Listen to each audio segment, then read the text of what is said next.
Well, he's a lot more like everybody else than anyone thinks.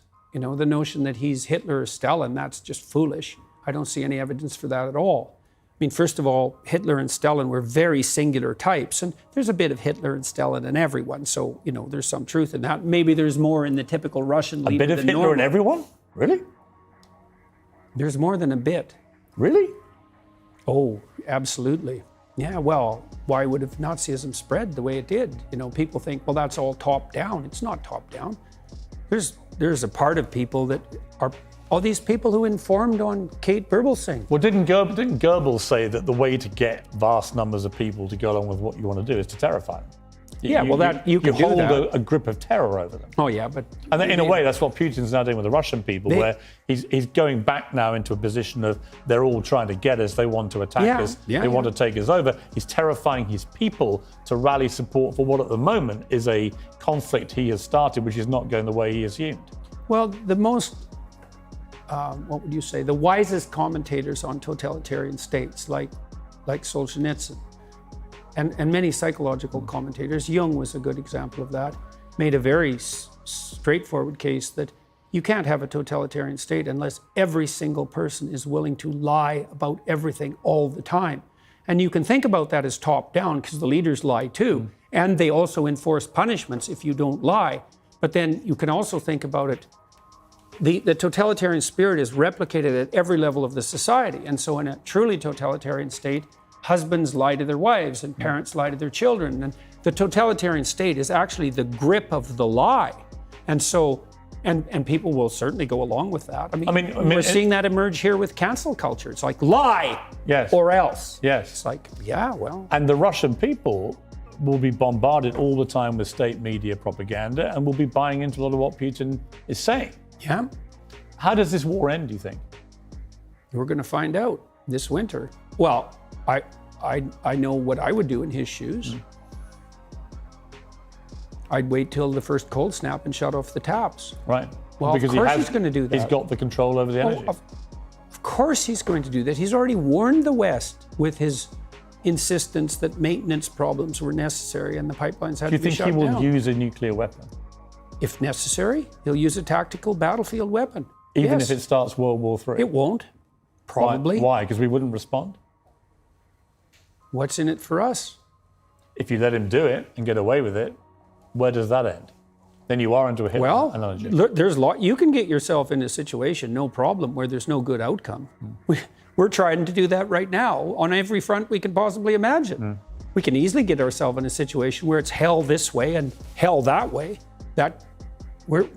That's highly probable. Well, should the Ukrainians give the Russians anything? When I was over there recently interviewing President Zelensky, what I was struck by was everybody I met in Kyiv, the capital city, were utterly resolute. Don't give them an inch of our land. Yeah, well, I can't speak to that because I don't know what the preconditions for peace might be.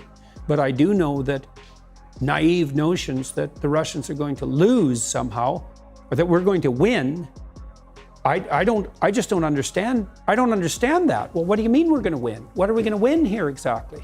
Well, I guess a victory would be that the Russians retreated from Ukraine. With Ukrainian ruins. Right. Well, okay, fine, that's a hell of a victory. Like, I think Putin could manage that because I think he could tell his people, and I think they might buy it. It's like, we accomplished our objective. We devastated Ukraine and we kept it out of the hands of the West. And that's not great. It's not what we had hoped for, but it's better than the alternative. And I think they would buy that. And I think when Putin went into Ukraine, I thought a bunch of things, which I made a YouTube video about that. People criticized like mad. I thought, okay, well, what's happening here? Oh, I see. His end game for failure is that Ukraine is left in a smoking ruin. Oh, that's a victory. So then he can lose with impunity. Right. So how can we win? We can't win against Vladimir Putin anyways, because you cannot win against someone you cannot say no to. Period. And we can't say no to Putin because we sold our soul for his oil and gas. And we did that to elevate our moral stature in relationship to saving the planet. And so here we are, facing a very dire winter. hoisted on the petard of our own foolishness and moral presumption. We're saving the planet. We'll see. I don't think so. It doesn't look like it to me. And this is the most catastrophic issue here. Assuming that we're facing an environmental crisis of planetary proportions, which is not something I buy, by the way. Assuming we are, well, then I would imagine that you would put in place measures that would ameliorate that problem instead of exacerbating it. But all the measures you're putting in place are actually making the environmental problem worse.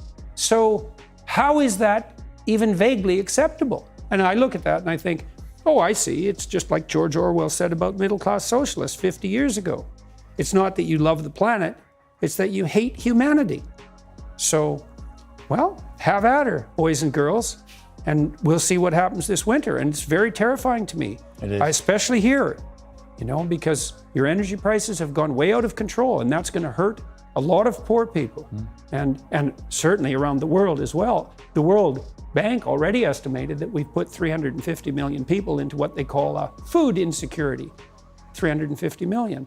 That's 3 times as many as the communists managed to kill. Maybe we can manage that in a winter. But the planet has too many people on it anyway, so, that's just poor people. So.